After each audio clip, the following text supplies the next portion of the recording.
What is going on, my friends? Today, we're gonna be working on a 1970 Honda CB350 motorcycle seat.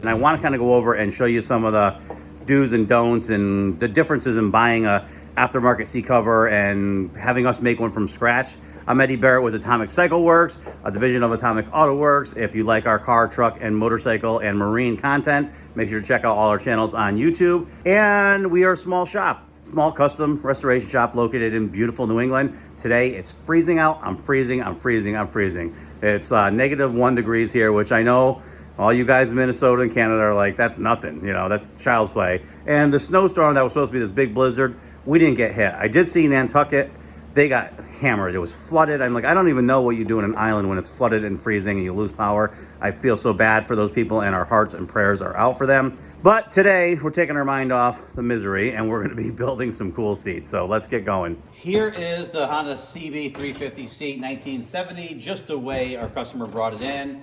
Foam, his original pan, and the vinyl cover. We're gonna go over a couple of topics that people are always asking us about this.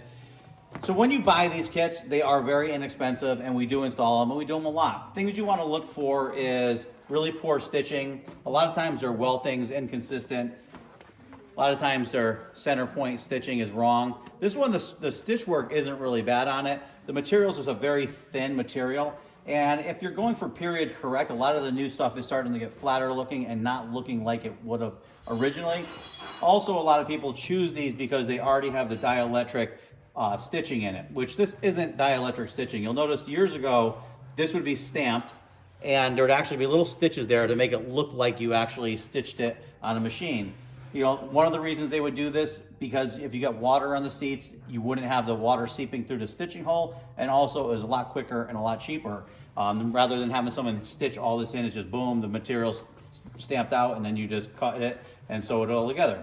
Customer has this, so we're going to use this, but we do have better materials, and that's like kind of the topic is of this video today, is that a lot of these vinyls that we use are a lot better quality, and it has changed because of COVID, where a lot of vinyls, when you get them, you have different grades, different thicknesses. You could get like 18, 20, 22, 24 mils, and a lot of this stuff that comes through is going to be your bare minimum, the thinnest stuff you get. So I could literally just take this if I wanted to and just rip this vinyl because it is so thin.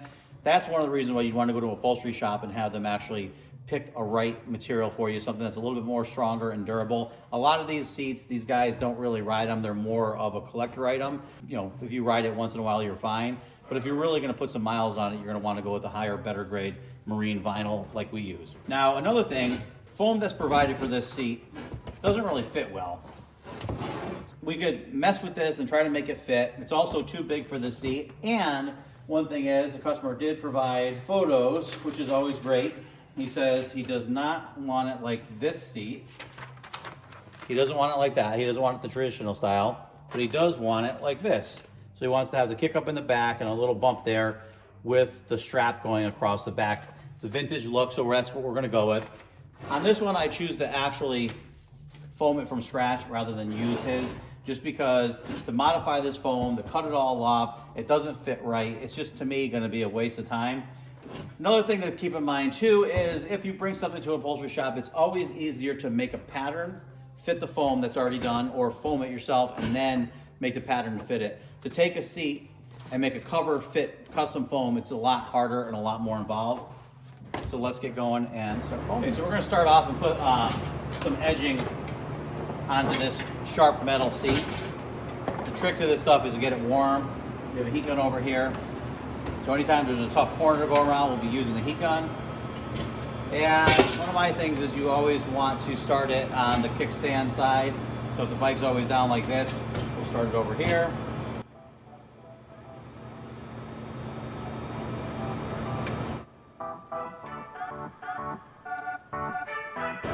If you have to go into like a tough area, it's going to warm it up.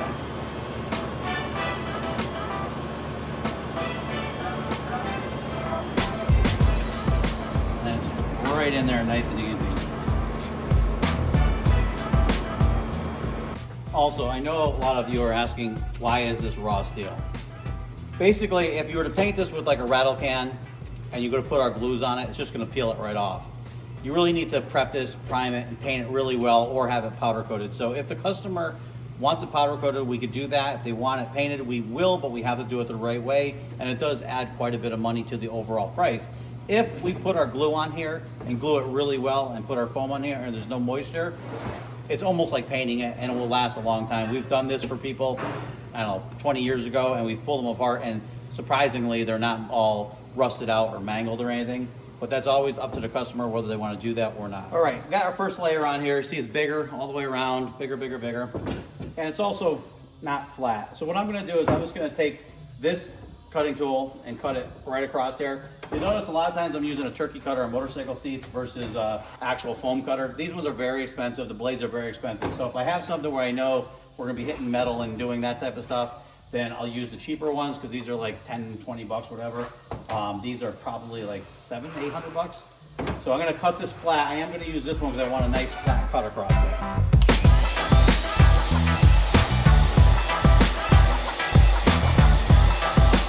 I'm not going too low because I don't want to hit any metal and ruin the blade.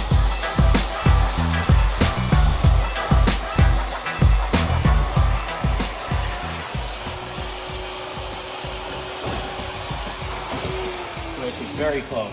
Right there is metal. So I'm not going to go any lower. We're going to put one more layer on here. All right, so we've got 2 layers of foam on here now. And I'm just going to look here. If I squeeze, you see it comes inside here. So if we squeeze this down and measure it, we're right at about just under 3 inches.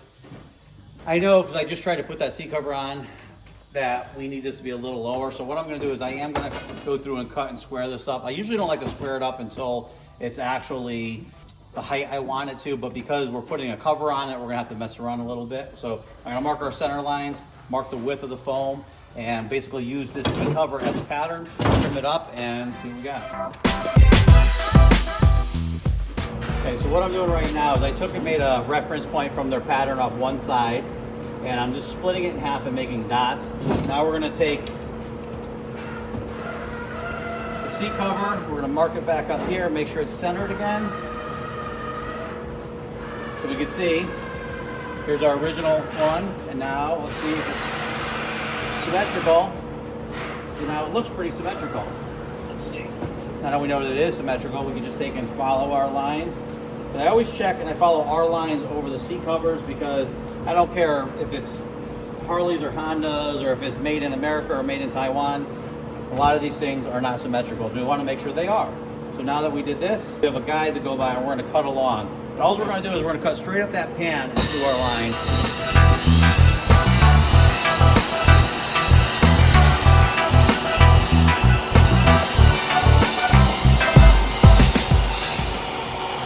I'm just going to throw this on and test fit it just to see where we're at. I missed the spot.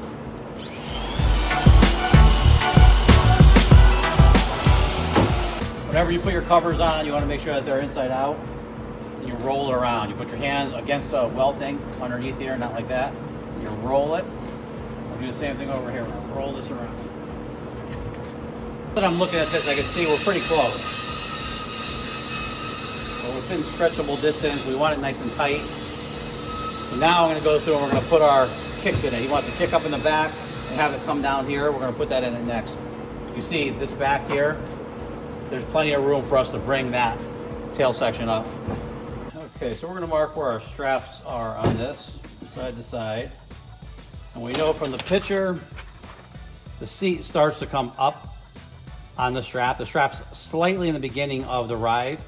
We're going to go up about 1 inch, come back, and then kick it up 1 more inch. We have the roughed out shape here now. So you can see it's kind of flat here, goes up here, then has another kick here.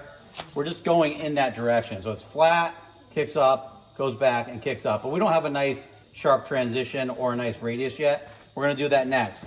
But you saw when I put the seat cover on before, when it was inside out, what we ended up doing is marking it, centering it, and then marking around the edge. Well, when I did that, that means that this foam is exactly the outer edge of this material, which we don't want. We actually want it to be a 1/2 inch in, because what we're gonna do is take a 1/2 inch sew foam and run it around the perimeter of this. Most of these seats come with a little bit of foam on the side. The problem that you'll have when you install these is, one, look at this. It's not really injected right. It's kind of bumpy, has really sharp edges on it. So I prefer to do it this way. Now we'll cut this 1/2 inch off. We'll put our sew foam on it. We're gonna wrap our sew foam slightly around our pinch edge so that there's no sharp edges on there. And then we'll also have that cushion of the 1/2 inch sew foam, so when we pull our material around, we can actually make it look nice and we don't have to worry about any ripples.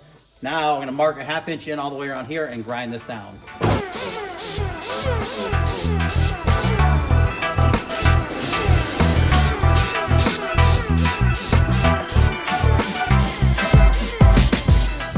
All right, so you can see here with our height, we're able to pull this down, hook it around there, it's tight. Same thing down here, so we know that this distance is pretty good right now. Same thing off front, we can pull this tight. It's obviously gonna be a little baggy here because we have to put our 1/2 inch sew foam here. And then when I pull this down, I can see the little kick up that I wanted. I just looked at the footage from our last videos and I apologize. We got a new tripod finally for our camera here. If you watch our other videos, you know mine broke. We were kind of like jury rigging it up last week, but got a new tripod and you can't really see what's going on in it. So everything you were looking at, you couldn't see.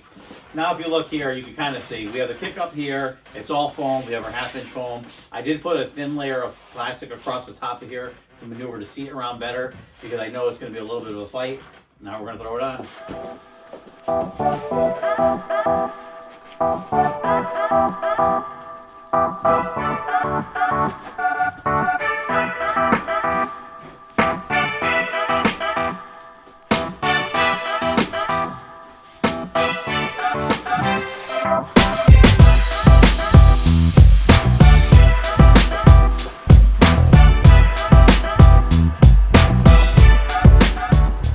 Okay, so things you want to look at when you get these seats, you always want to make sure your Honda is actually silk screen on in the right direction, or if it's embroidered.